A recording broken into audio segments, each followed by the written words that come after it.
அதைத் தொடர்ந்து அந்த பெண்மணி இயேசுவிடத்தில் அணுகி வரும்பொழுது இயேசு கள யதார்த்தத்தை அந்த பெண்ணிடத்தில் சொல்லுகின்றார். என்ன சொல்கிறாருன்னா, பிள்ளைகளின் உணவை எடுத்து நாய்களுக்கு போடுவது முறையல்லமா என்று சொல்லுகிறார்.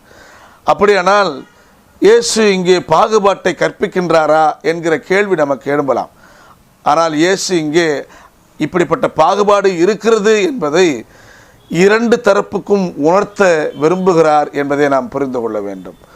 அவருக்கு உதவி செய்யக்கூடாது என்று நினைக்கிற ஒரு தரப்பு, உதவி பெற வேண்டிய நிலையிலே இருக்கின்ற இடிகுலத்தை சார்ந்த சமூகம் ஒரு தரப்பு. இந்த இரண்டு தரப்பிலேயும் இப்படிப்பட்ட கள யதார்த்தம் இருக்கிறது. சிலர் பிள்ளைகளாகவும் சிலர் நாய்களாகவும் பார்க்கப்படுகின்ற சூழல். இங்கே அண்ணல் அம்பேத்கரை நாம் நினைவூட்ட விரும்புகிறோம். ஏனென்றால் ஒருவன் அடிமை என்பதை அவனுக்கு உணர்த்து அவனுக்கான விடுதலையை அவன் தேடிக்கொள்வான் என்கிற சொல்லாடலை நாம் பார்க்கலாம். இங்கே இயேசுவும் அப்படித்தான். சிலர் பிள்ளைகளாக தங்களை நினைத்து கொண்டிருக்கிறார்கள், ஆனால் உங்களையோ நாய்களாக மதிக்கிறார்கள்.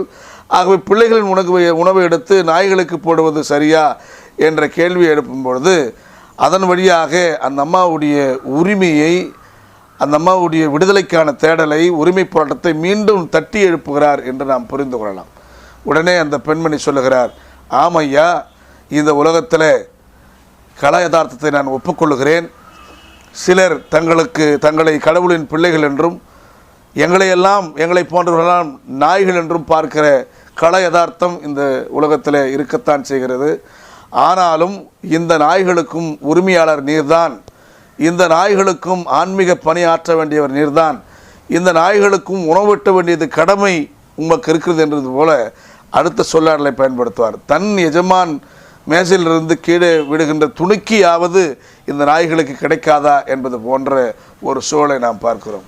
இந்த துணிக்கை என்பது காலகாலமாக உரிமை மறுக்கப்பட்டு கிடக்கிற சமூகத்திற்கு கொடுக்கப்படுகின்ற இடஒதுக்கீடாக கூட நாம் இதை பார்க்கலாம்.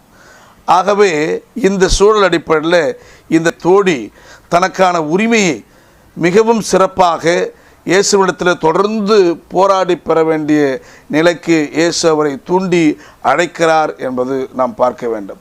இயேசு அவருக்கு முதலில் மறுமொழி சொல்லவில்லையே வழிய அவருக்கு உதவி மறுக்கவில்லை. அதை நாம் புரிந்து கொள்ள வேண்டும். நிச்சயமாக அவருக்கு உதவி வழங்க வேண்டும் என்பதை எதிர்பார்த்துதான் அமைதி காக்கிறார். தடை இருப்பினும் அந்த தடையை தாண்டி அவர் வர வேண்டும் என்கிற எதிர்பார்ப்பை பார்க்கிறார். அப்படியே அந்த சகோதரியும் தடையை தாண்டி வருகிறார்.